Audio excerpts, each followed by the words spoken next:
तळेगाव दशासर येथे 1,39,00,000च्या विकास कामाचं लोकार्पण व भूमिपूजन सोहळा उत्साहात संपन्न.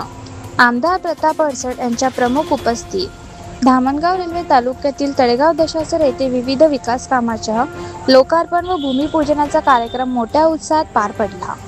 आमदार प्रताप अडसड यांच्या प्रमुख उपस्थितीत तब्बल 1,39,00,000 रुपयांचा विकास कामाचे उद्घाटन करण्यात आले.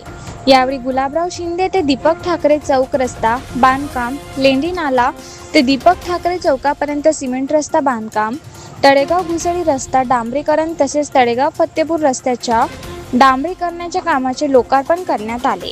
याशिवाय दत्त सार्वजनिक वाचनालय व अण्णाभाऊ साठे सभागृह बांधकामाचे भूमिपूजनही मान्यवरांच्या हस्ते करण्यात आले.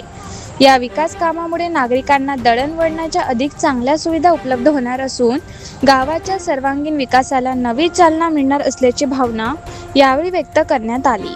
कार्यक्रमाला स्थानिक पदाधिकारी, ग्रामस्थ व नागरिक मोठ्या संख्येने उपस्थित होते.